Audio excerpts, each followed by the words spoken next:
किसी के बाप की औकात नहीं है, यही शब्द यूज कर रहा हूं, कान खोल के सुन ले सारे।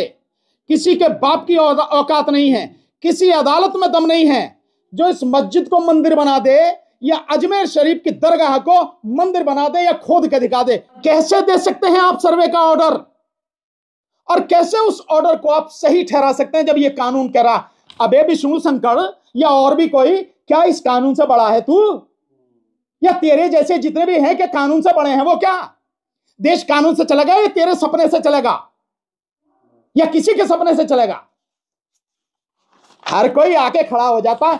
और आज सरकार है वहां, जिस दिन सरकार जाएगी ना, ये विष्णु शंकर इसे जितने भी हैं ये किस बिल में घुस जाएंगे ना पता भी नहीं लगे। ये कानून पढ़ ले, काला कोट पहनने का ना, इसे कानून को पढ़ ले, बता देगा कानून क्या है। ये जो हुआ है, 5 बच्चे मारे गए, इतने लोगों की चोट लगी है, और संभल मामले में जिस तरह की चीजें आ रही हैं, जो न्यूज लॉन्ड्री ने जो पूरी रिपोर्टिंग की है, वहां का जो साथी है अवधेश कुमार, उसने जो रिपोर्टिंग की, आपकी रिपोर्टिंग देखिए आप, वो ये कह रहे हैं कि जब भीड़ इस गली से भागी तो पीछे पीछे बहुत सारी पुलिस भागी।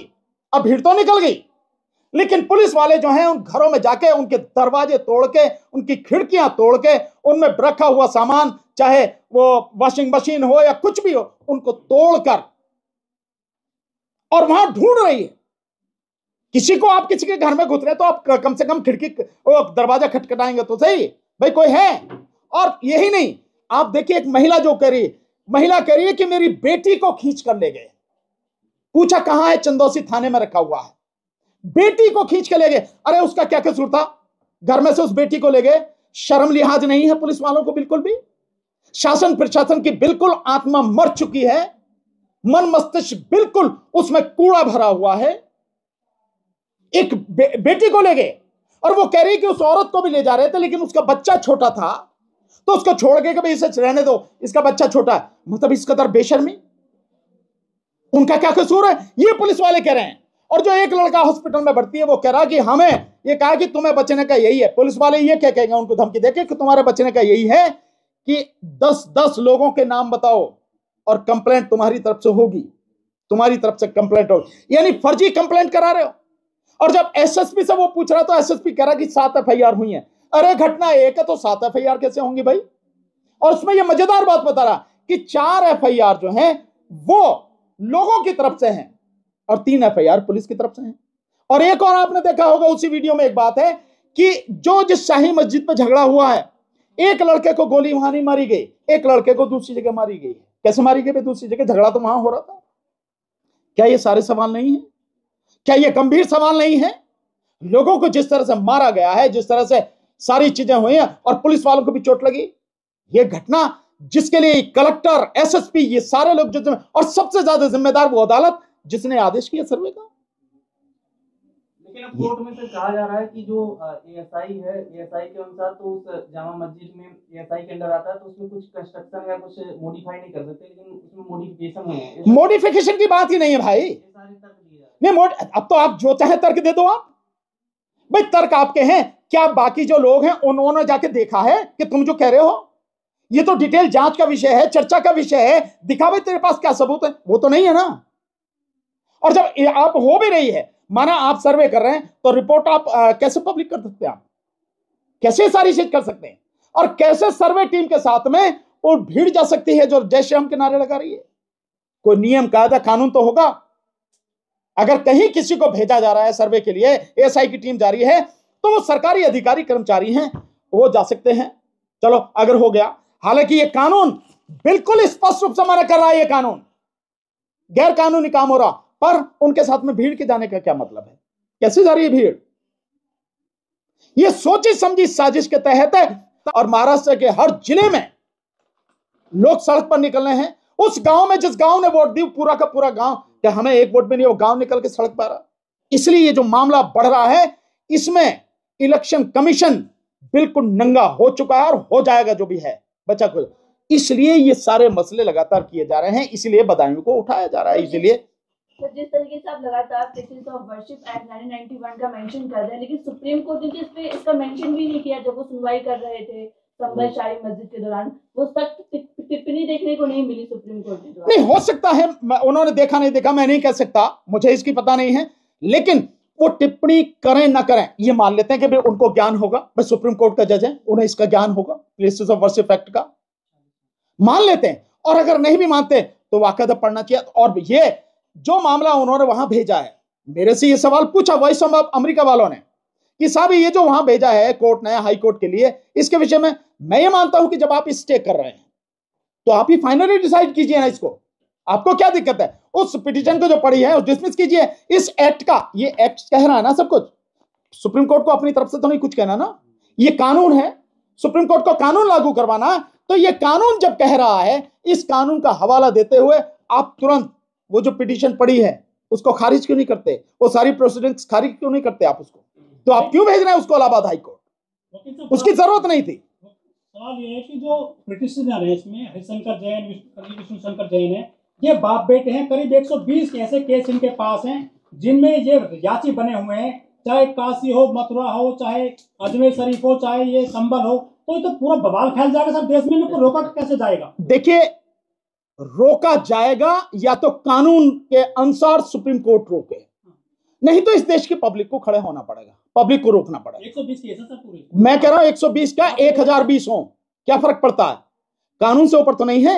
ये इतनी देर का काम है, 120 नहीं 1 लाख केसेस भी हो, ये कानून कहता है कि नो, कुछ नहीं, सारी कार्रवाई बंद, कुछ नहीं होगा।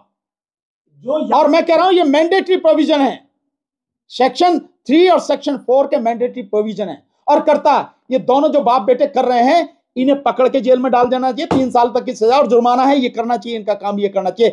कोर्ट का काम है ये कि जो इस देश में बवाल खड़ा करने की कोशिश कर रहे हैं, पर क्यों कर रहे हैं? इसके पीछे है आरएसएस। ये बाप बेटे कुछ नहीं कर सकते, इनकी औकात कुछ नहीं है। ये बाप बेटों के पीछे है आरएसएस जो करवा रही है, इनके पीछे है बीजेपी जो करवा रही है। केंद्र सरकार और राज्य सरकार ये खड़े हैं, और ये इसलिए कर रहे हैं क्योंकि उनके जो कुकर्म है, जो बेईमानी से सरकार बना रहे हैं, चाहे हरियाणा में हो, चाहे मध्य प्रदेश में हो, चाहे छत्तीसगढ़ में हो, चाहे राजस्थान में हो, और अब चाहे महाराष्ट्र में हो, ये जो बेईमानी से इलेक्शन कमीशन के माध्यम से जो सरकारें बनवा रही है, उसकी वजह से है। वो मसला तूल न पकड़ जाए, वो मसला कहीं बड़ा ना हो जाए, ताकि उसके सामने सारे मसले सब बेकार हो जाएं। उस मसले को ढकने के लिए, उसको शांत करने के लिए, उससे भ्रमित करने के लिए ये मस्जिदों में मंदिर की सारी कार्रवाई की जा रही है। उन्होंने ये भी कहा कि मेरे सपने में कल की महाराज आए थे, उन्होंने कहा था कि मुझे मंदिर बनाकर दीजिए यहाँ पर, जो इसके संबल के नीचे हरिहर मंदिर है।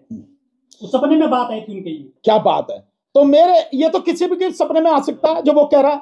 देखिए, ये जो आर्गुमेंट है ना, इनके पास कोई और आर्गुमेंट है नहीं, इनके पास सिर्फ इसी बकवास के अलावा और कुछ नहीं है। इस वैज्ञानिक युग में, और जब देश का संविधान कहता है कि वैज्ञानिक दृष्टिकोण पैदा किया जाए, उसको बढ़ाया जाए, जो भारत के संविधान में लोगों के जो मूल कर्तव्य हैं उसके तहत ये बात कही है कि वैज्ञानिक दृष्टिकोण उसको बढ़ावा दिया जाए, वहां ऐसे लोग अंधविश्वास फैला रहे हैं। अफसोस सरकारें उसके साथ खड़ी हैं और अदालतें भी आंख मीच कर उनका सहयोग कर रही हैं। बाहरी लोगों के आने पे रोक लग गई है संभल में कुछ दिनों के लिए, तो इसको शांति, और ठीक है, कोई बात नहीं, लग गई, उससे क्या, कोई हमेशा उसे बंद करके रखेंगे? हो जाएगी इससे। अरे शांति वांति तो जब आप गंदे काम नहीं करोगे, गलत काम नहीं करोगे, तब शांति तो था। वो क्या हो रहा था उसमें? उस शांति को भंग किसने किया? सरकार ने। उस शांति को भंग किसने किया? शासन प्रशासन ने। गोली किसने चलाई? शासन प्रशासन ने।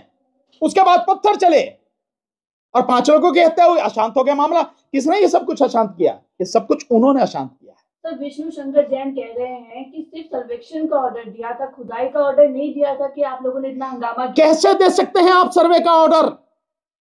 और कैसे उस ऑर्डर को आप सही ठहरा सकते हैं जब ये कानून कह रहा?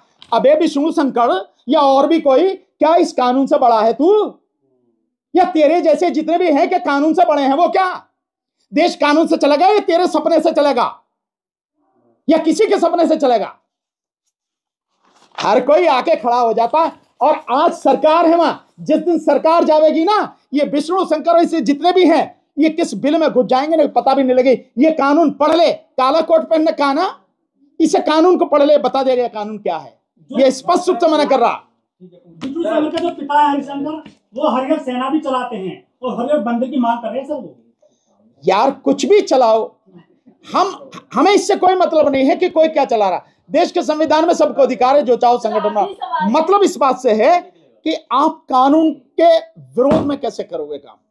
एक संप्रदाय विशेष को, एक धर्म विशेष को टारगेट करके आप क्यों करोगे, कैसे करोगे आप ये बताओ। सवाल है संभल मस्जिद और अजमेर दरगाह शरीफ, क्या ये मस्जिद ही रहेंगे या फिर जिस तरीके से कहा जा रहा है मंदिर है, शिव मंदिर है। किसी के बाप की औकात नहीं है, यही शब्द यूज कर रहा हूं, कान खोल के सुन ले सारे। किसी के बाप की औकात नहीं है, किसी अदालत में दम नहीं है जो इस मस्जिद को मंदिर बना दे या अजमेर शरीफ की दरगाह को मंदिर बना दे या खोद के दिखा दे। किसी की औकात नहीं है। सर ये लड़ाई भारत तक तो ठीक थी, आप एफिल टावर पे कह रहे हैं, इसका क्या मामला है, ये क्या है मतलब? ये सिर्फ ये सारी की सारी चीजें इस गंभीर मसले को हंसी में उड़ा कर लेने की बात, सिर्फ इस गंभीर, जो इस पे लोग जो है ना गंभीरता से चर्चा ना करें कि जो कुछ हुआ है वो कितना गंभीर मसला है। ये इन चीजों को डाइवर्ट करने की ये सारी चीजें कोशिश है। सर जब प्लेसेस ऑफ वर्शिप एक्ट में ये कहा गया है कि सिर्फ एक मसला बाबरी एक्सेप्शन था, उसको छोड़ करके यथास्थिति बरकरार रहेगी सभी धार्मिक स्थलों की, तो फिर सर्वे देने की वजह क्या है? सर्वे होने के बाद भी क्या बदला? सर्वे की देने की वजह मैंने आपको कहा ना, ये मनुवादी मानसिकता से दूषित लोग हैं और उसी दूषित मानसिकता के तहत ये एप्लीकेशन लगाई गई। और इसमें मैं कह रहा हूं ज्ञानव्यापी वाला मस्जिद में तो कह रहा हूं ना, ज्ञानव्यापी मस्जिद में जो सर्वे की अनुमति दी गई वो डीवाई चंद्रचूड़ ने कानून के विरुद्ध काम किया और जिसका नतीजा अब देश भुगत रहा है।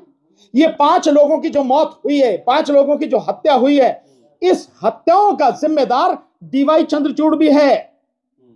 ये जो हत्याएं हुई हैं, इन हत्याओं का जिम्मेदार डीवाई चंद्रचूड़ भी है, जो ज्ञानव्यापी मामले में कानून के विरुद्ध काम करके गया और सर्वे की उसने अनुमति दी। उसी का सहारा लेकर ये सब चीजें हो रही हैं। लेकिन जो जजेस कर रहे हैं, मेरा उनसे ये कहना है कि हाई कोर्ट या सुप्रीम कोर्ट अगर गलत फैसले भी दे रही हैं तो कानून तो यही है ना तो सुप्रीम कोर्ट ना हाई कोर्ट कानून से ऊपर नहीं है।